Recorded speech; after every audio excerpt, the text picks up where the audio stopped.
As the U.S. presidential elections draw closer, the race to sway voter sentiments has become more intense than ever, with Donald Trump and Kamala Harris vying for the most powerful political seat in the world.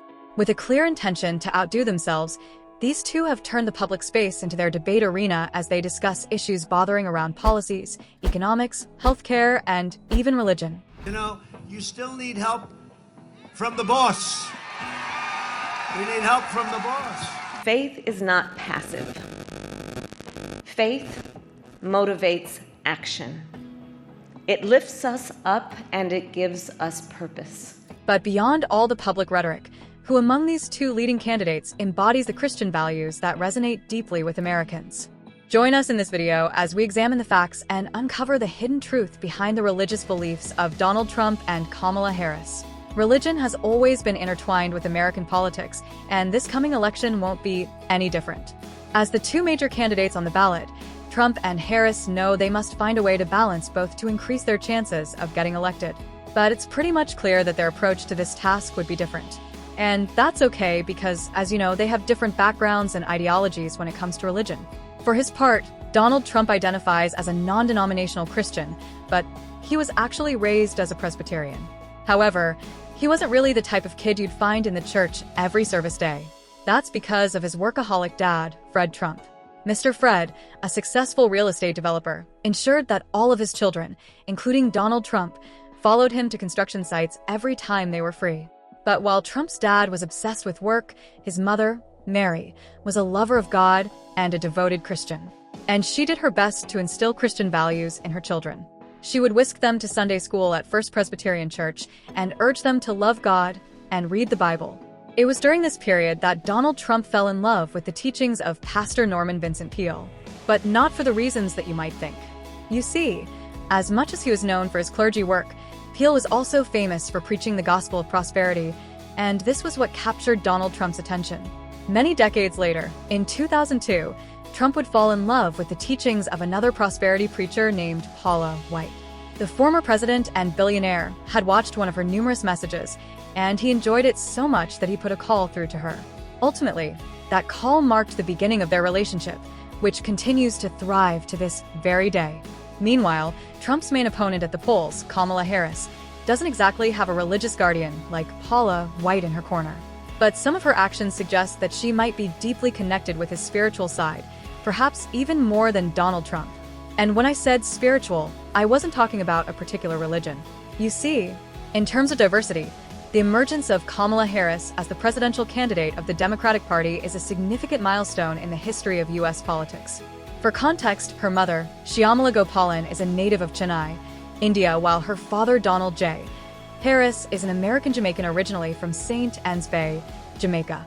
This makes her the first woman of Black and South Asian descent to be nominated as the candidate of a major party. Interestingly, the diversity of her heritage also affects her religious beliefs and practices. As a child, Vice President Harris attended the 23rd Avenue Church of God in Oakland, California. However, since becoming an adult, she's been attending the Third Baptist Church of San Francisco, pastored by Reverend Amos C. Brown. But that's not to say she has abandoned the traditional religious beliefs of the Hindus. And the fact that she's married to a Jew makes it even more interesting. I mean, if she becomes president, she will identify as a Christian, as most presidents have done in the past. However, her diverse religious history and affiliations would be a true representative of the religious diversity among Americans. In all of this, it is important to note that Harris's public display of faith isn't exactly on the same level as some of her peers. I mean, she rarely cites the Bible in her speeches, nor does she carry a rosary around like President Joe Biden. Also, some of her personal beliefs, particularly her opinion on some issues, contradict the values and teachings of Christianity. Before we reveal what these issues are, please hit the like button and subscribe to our channel. Now back to the video. Despite identifying as a Christian, Harris has been a strong supporter of abortion rights. In March 2024, she became the first vice president in history to visit an abortion clinic. While this underscores her support for the cause, it could affect her rating, particularly among Black Christian voters who have an anti-abortion bias. But Kamala Harris has stuck to her guns, and so far she's been able to position and express her thoughts on this subject and many other controversial issues in a way that doesn't offend other people who don't agree with her.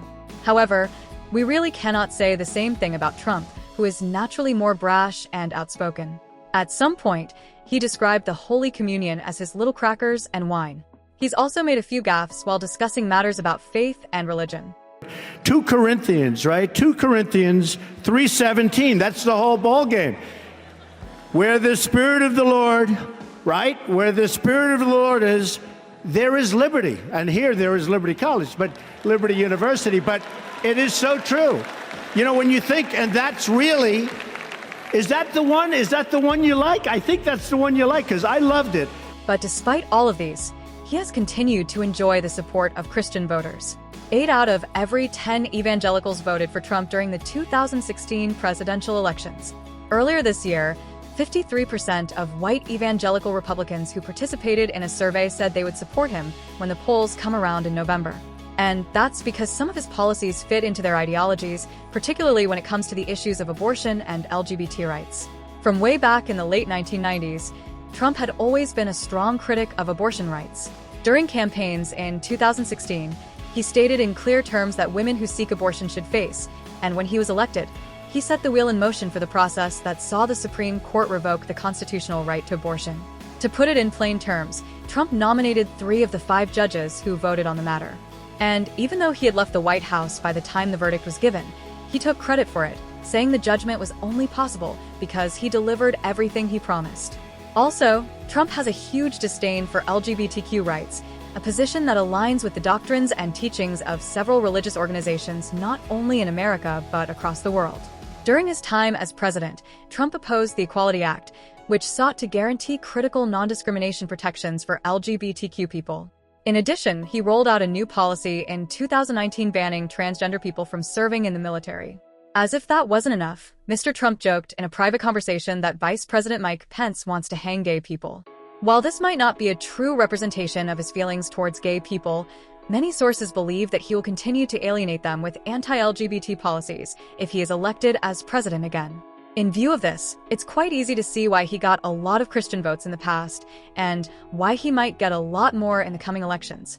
Now, here's the thing, Trump is not a saint, but he's definitely not a devil's incarnate like some sections of the media would have you believe. He has admitted on several occasions that he attends church services on Sundays, and he doesn't hesitate to reference God when he can. God is the ultimate. I mean, God created this. And, you know, here's the Pacific Ocean right behind us. So, nobody... Even after the recent assassination attempt on his life. But I got lucky. God was with me, I tell you.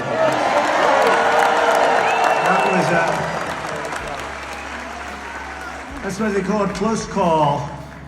That was an amazing, horrible thing, amazing thing, and in many ways it changes your attitude, your viewpoint toward life. And I think, honestly, I think you appreciate God even more. I really do, because something happened that... He publicly admitted that God saved his life. Clips like this prove, beyond doubt, that Donald Trump recognizes God, and as we've seen from her actions, Kamala Harris does as well. But as we've discussed in this video, both candidates demonstrate their faith in different ways and have faced controversies that challenge their religious convictions. So, understandably, the decision of who embodies Christian values more faithfully will vary among voters. But as the polls draw nearer, Christian voters know that they have a big decision to make. In your opinion, based on the evidence we've explored in this video, who would you say is the more Christian candidate? Please leave your thoughts in the comment section and don't forget to like, share, and subscribe to our channel for more exciting videos like this one.